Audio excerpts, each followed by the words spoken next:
Ako ang nagdala sa'yo sa mundo, kaya ako din ang maaring magtanggal sa'yo. Gaano katotoo ang kasabihan na ito?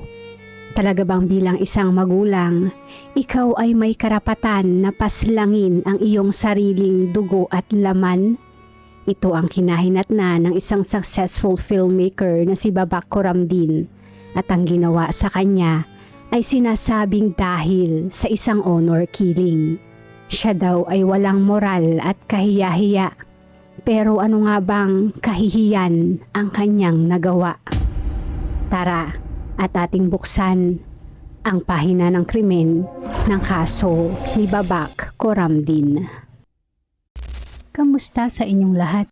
Bago natin simulan ang ating kwento, kung bago ka pa lang po sa channel, please hit the subscribe button at pakipindot na din po ang notification bell para maging updated ka sa susunod nating kwento. Si Babak Khorramdin ay ipinanganak noong September 1974 sa Tehran, Iran at nag-aral at nagtapos ng Fine Arts taong 2009. Nang sumunod na taon, siya ay nagtungo ng London at nanatili sa UK kung saan siya ay nag-aral naman ng filmmaking bago muling bumalik sa Iran. Siya ay nakagawa ng 8 mga pelikula simula noong siya ay estudyante taong 2004 hanggang 2017 bilang kanyang pinakahuling pelikula. Sa mga nagawa na ito, siya ay nakareceive ng mga nomination for editing, sound, screenplay at cinematography. Ang isang pelikula naman niya na ipinalabas taong 2009 na may pamagat na Bur Bijad Derang ay nanalo ng award bilang Best Foreign Short Film sa isang film festival at patuloy na humakot ng ilang mga award pa tulad ng Best Directing, Best Screenplay at Best Audio at Sound. Sa mga award shows na ito, ay palagi ding imbitado ang kanyang mga magulang para personal na masaksihan ng mga iyon ang kanyang mga nakuhang karangalan. Kalaunan siya ay nagturo naman ng filmmaking sa isang university hanggang sa nangyari ang COVID-19 at nagpatuloy na nagturo sa pamamagitan ng online lessons nang natapos ang COVID. May 16, 2021, isang manggagawa ang naglilinis ng basurahan ng isang malaking bag na mayroong bahid ng dugo ang nakita nito sa loob. Ang bag na iyon matapos na buksan ay nakapalupot sa isang maleta at nang iyon ay binuksan, ilang bahagi ng pinirasong katawan ang kanyang nakita. Ang kanyang nakita ay agad naman niyang itinawag sa mga otoridad. Nang dumating ang mga otoridad, ang nakita mga piraso ng labi ay agad nilang ginawa ng forensic analysis kung saan nalaman na ang biktima ay isang lalaki na nasa 40 hanggang 50 ang edad at tinatayang ilang oras pa lamang napatay. Sa ginawang investigasyon, nalaman ng mga otoridad na ang bawat apartment building sa area na yon ay may kanya-kanyang lalagyan ng basurahan at mayroong mga gwardya na nagche-check na mga basurahan na ito para makasigurado na ang mga residente ay hindi nagtatapo ng anumang stolen goods o di kaya ay illegal na mga bagay. Ayon sa mga gwardya, wala silang nakita na anumang suitcase nang nag-check sila, kaya maaari na ang salarin o kung sino man ang nagtapon sa basurahan na iyon ay hindi nakatira o residente sa area na yon. Ang mga otoridad ay chinek naman ang CCTV at doon nila nakita ang isang matandang lalaki na naglalakad nga sa may area na may hawak ng kaparehong suitcase sa kalapit na apartment. Sa kabilang banda naman, sa na-recover na mga labi, matapos ng 6 na oras, ang mga otoridad ay na-identify na ang pagkakakilanlan ng biktima sa pamamagitan ng fingerprints. At iyon ay walang iba kundi ang 47 anyos na si Babak Khorramdin. Sa pagka-identify kay Babak, ang mga otoridad ay tumungo naman sa bahay ng mga magulang nito para personal na ibalita ang malagim na nangyari sa anak. Pero sila ay nagulat oras na nakita ang ama ni Babak. Ang 80 anyos na ama nito na si Akbar Coramdin ay kamukhang kamukha ng lalaki na naglalakad sa nakuha nilang CCTV. Nang kanila namang ibinalita sa mga ito ang nangyari kay Babak, si Akbar maging ang 74 anyos na asawa nitong si Iran Musavi ay tila hindi naman nalungkot o di kaya ay nasyak sa kinahinatnan ng anak.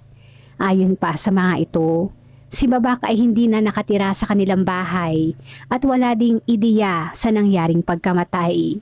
Sa reaksyon ng mga ito, ang mga otoridad naman ay kumbinsido na mayroong inililihim ang mga ito. Kaya sila ay nag-imbestiga naman at kwestiyon ang ilang mga kapitbahay. Ayon sa mga kapitbahay, sila ay madalas na makarinig ng mga pag-aaway sa nasabing bahay.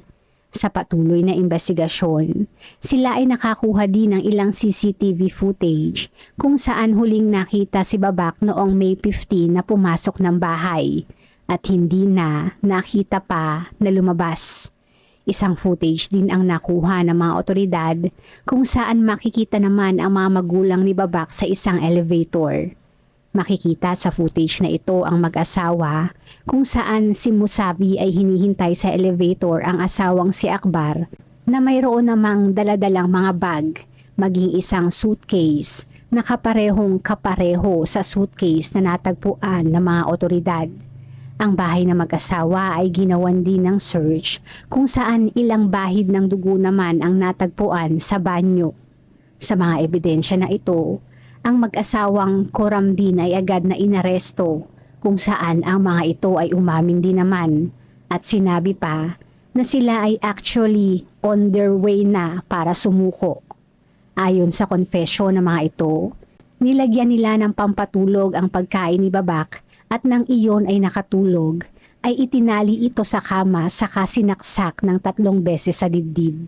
Matapos noon ay dinala nila ang katawan sa banyo at piniraso saka nilagay sa plastic. Ang kanilang motibo, dahil si Babak ayon sa kanila ay isang kahihiyan.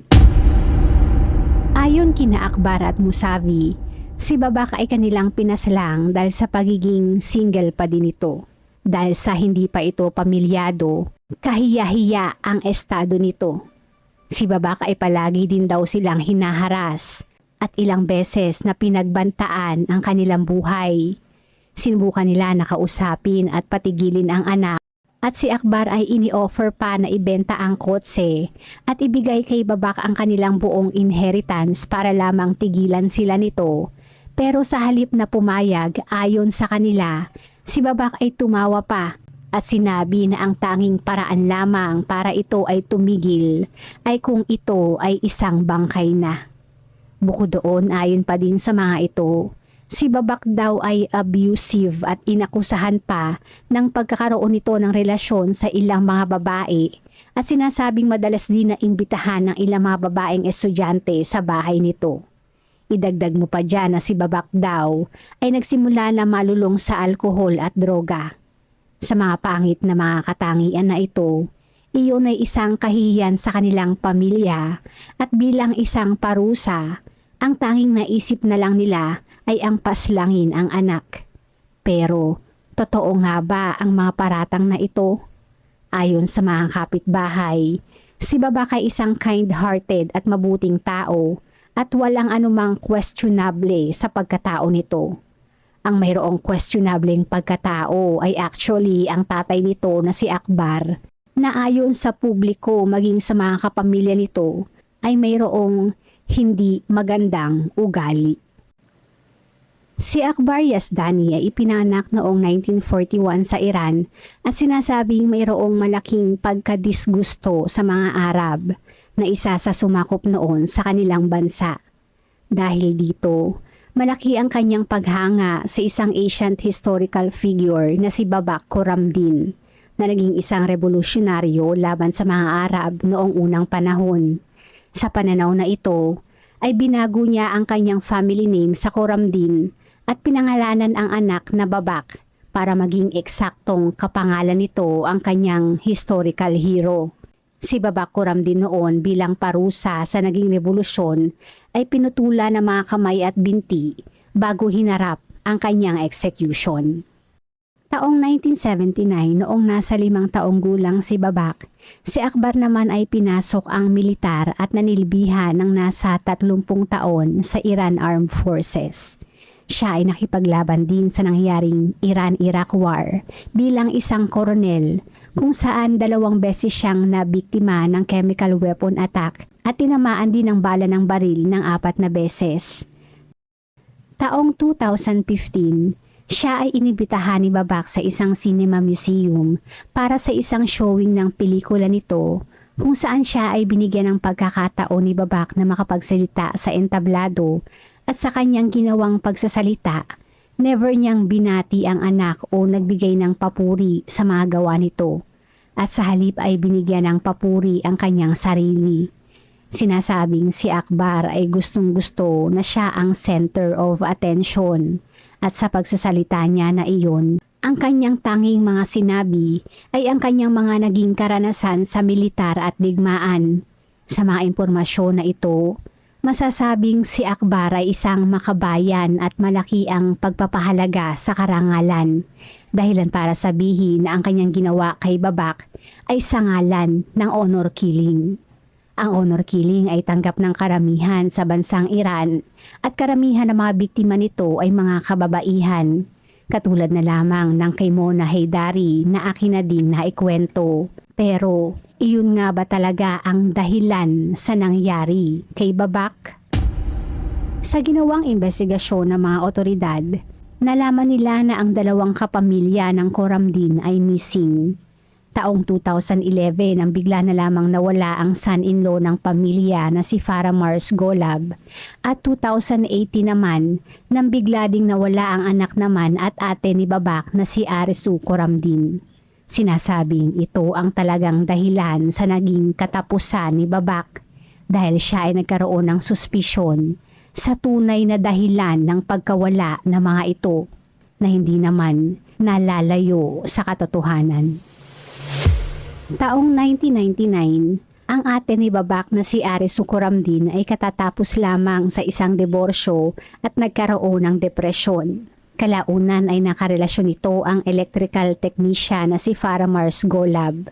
Si Farah Mars ay galing at lumaki sa isang maayos na pamilya at sa naging relasyon kay Arezou, ang kanyang pamilya ay nagkaroon ng pagtutol dahil ayon sa mga ito, awa lamang ang naramdaman ni Farah Mars kay Arezou at hindi pagmamahal.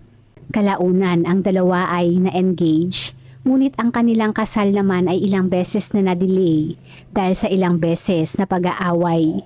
Sila ay ilang beses na naghiwalay at nag-reconcile at nagkaroon pa minsan ng isang insidente na si Arezou ay sinubukan na mag-suicide nang minsan silang naghiwalay.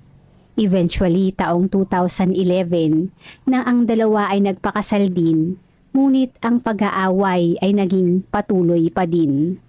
Disyembre ng taong 2011, si Arezou ay pumunta sa bahay ng mga magulang na may dalang isang patalim at sinabi sa mga ito na gusto na nitong makipaghiwalay kay Farah Mars.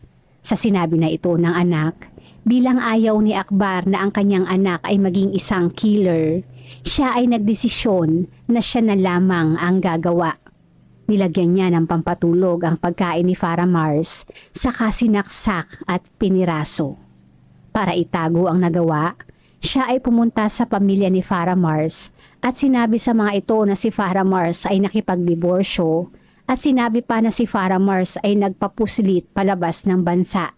Kalaunan ay nagkaroon ng espekulasyon na si Farah Mars ay napaslang ng mga smugglers dahil siya ay hindi na nakontak at nakita pa sa loob ng lumipas na 10 taon. Sa kaso naman ng anak na si Arezou, mukhang hindi naman pala ito seryoso sa kagustuhan ng pakikipaghiwalay dahil nang biglang nawala si Farah Mars, ilang beses itong tinawagan ni Arezou ngunit wala nang sumagot sa mga tawag na yon. Kalaunan ay mas lalong lumala ang kanyang depresyon. Siya ay sinasabing nalulong din sa droga at kalaunan ay hindi na din nakita pa. Sa pagkawala na ito ayon sa mga magulang, si Arsu ay tumakas pa Turkey at mula doon ay pumunta ng Canada. Nang nasa Canada naman, siya daw ay napunta sa mental hospital at dahil sa sakit na multiple sclerosis ay maaaring namatay na doon. Sa mga eksplanasyon na ito, hindi naman sila pinaniwalaan, ngunit dahil sa kawalan ng ebidensya para i-report ang nasabing mga pagkawala, mahirap patunayan ang anumang mga suspisyon. Malaki ang tsansa na sinapit din ni Arsu ang sinapit ng kanyang asawa. Ang naging katapusan ng dalawa ay hanggang sa hinuha lamang, hanggang sa nangyari ang kaso ni Babak. At sa ginawang pag-amin ng mga magulang sa ginawa kay Babak, ay ang pag-amin na din sa ginawang krimen noon sa mag-asawang Arsu at Farah Mars. Ayon sa amang si Akbar, ang pagkalulong sa depresyon at droga ni Arsu ay nagdala ng kahihiyan sa kanilang pamilya dahilan ng kanyang naging katapusan. Pero ang hinuha ng iba, ang totoong dahilan ay dahil si Arsu ay may hinala na sa nangyari sa asawang si Farah Mars. Katulad ng nangyaring hinala naman ni Babak sa pagkawala ng kapatid, kaya pareho nilang hinarap ang kamatayan. Sa pagharap ng mag-asawang Coramdin sa nangyari sa tatlong kaso ng pagpaslang, sila ay hindi kinakitaan ng anumang pagsisisi o remorse. Pinanindigan nila na ang nangyaring mga pagpaslang ay nararapat lamang bilang isang parusa sa kawalan ng mga ito ng moral. Sa isang interview, sinabi nila na si Babak ay physically aggressive, nanghuhut-hut at nakikipag-sex pa sa mga girlfriends nito. Ang kanilang anak naman na si Arsu ayon pa din sa kanila ay adik sa alkohol at droga. At ang asawa naman nitong si Farah Mars ay abusive at nagbebenta ng droga. Sa loob ng mga nakaraang mga taon, marami ng kaso ng honor killing sa naging headline sa Iran. At sa nagbabagong lipunan ay ang pagbabago ng pananaw ng mga kabataan sa mga lumang na kagawian. Na sa pagsubok na magkaroon ng pagtutol at pagbabago, iyon ang nagiging dahilan ng hidwaan sa pamilya. Sa sistema ng Iran, mayroong leniency kung ang biktima ay napaslang ng isang kadugo. At sa kaso ni Arsu at Babak, dahil sila ay magkakadugo, hindi iyon maaring mabigyan ng mabigat na parusa at ang salarin ay maaari lamang na makulong ng hanggang 10 taon. Kung ang korte naman ay magiging pabor sa sinasabing honor killing dahil sa kawalan ng moral ng mga anak nito, sila ay maaaring pakawalan at hindi na maparusahan. Sa kaso naman ng son-in-law na si Farah Mars, ang kapamilya nito ay pinatawad ang mag-asawa at sa kanilang sistema, kapag ang salarin ay pinatawad ng kapamilya ng napaslang, ligtas na ito sa parusang kamatayan. Karaniwan sa ganitong pagpapatawad, ang kaso ay hindi na itinutuloy pa. At ito ang nangyari sa kaso ni Farah Mars. Malaki ang tsansa na ang dalawa ay mapalaya, pero sa kaso ni Akbar, hindi niya na iyon makakamtan pa. Siya ay mayroong sakit na cancer at maaaring hindi na mabuhay pa for much longer. Siya ay nag-request para sa isang medical release para sa kanyang natitira pang mga araw at ayon pa sa kanyang kalagayan, ay baka hindi na din niya abutin pa ang kanyang trial. Sa karamdaman na ito, ang kanyang kapamilya at natitira pang mga anak ay nagawa na din na siya ay patawarin. Ngunit ang kanyang request naman na medical release ay hindi pinagbigyan. November 21, 2021, nang si Akbar Coramdin ay natagpo ang wala ng buhay sa kanyang selda dahil sa isang cardiac arrest. Sa pagkamatay ni Akbar, ang kanyang asawa naman na si Musavi sa ginawang unang mga confession ay umiba ng kanyang istorya. Sa una ay umamin si Musavi na kasabwat at mayroong kinalaman sa 3 pagpaslang. Ngunit nang namatay si Akbar, si Musavi ay sinabi na siya ay wala talagang kinalaman at napilitan lamang noon na umamin dahil sa siya ay pinagbantaan. Ayon pa kay Musavi, ang tanging kanyang kinalaman ay ang pagtulong kay Akbar na i-dispose ang isa sa mga bags at sinabi pa na siya ay walang alam sa kung anuman ang nilalaman niyon. June 9, 2022, nang siya ay tuluyang nahatulan at nabigyan ng sentensya ng 45 months in prison.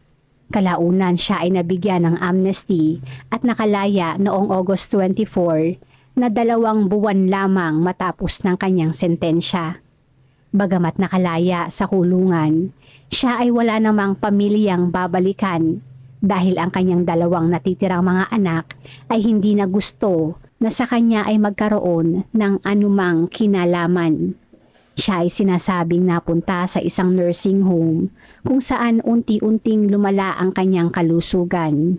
Sinasabing wala ni isa man ang dumalaw sa kanya doon at posibleng naghihintay na lamang ng kamatayan doon. Sa nangyari kay Babak, ang kanilang komunidad ay nagluksa sa kanyang pagkawala. May 26, 10 araw matapos na siya ay natagpuan nang siya ay inilibing sa libingan na nakalaan lamang sa mga artist, na isang patunay ng kanyang naging malaking ambag sa industriya ng pelikula. Siya ay binigyan pa ng tribute ng kanyang mga estudyante at ilang mga filmmakers, at ang basurahan kung saan nakita ang kanyang labi ay kanilang tinanggal at nagtanim doon ng isang puno bilang isang pag-alala sa kanyang buhay. Ang kanyang ama ay nagtangka na mantsahan ang kanyang pagkatao para kumuha ng awa ng publiko at pinanindigan na ang nangyari sa kanya ay isang honor killing dahil siya daw ay isang taong walang moral. Pero mayroon bang moral sa isang pagpaslang? Higit lalo kung iyon ay ang iyong sariling dugo at laman. Bago isara ang ating pahina, shoutout po sa ilan sa ating manonood.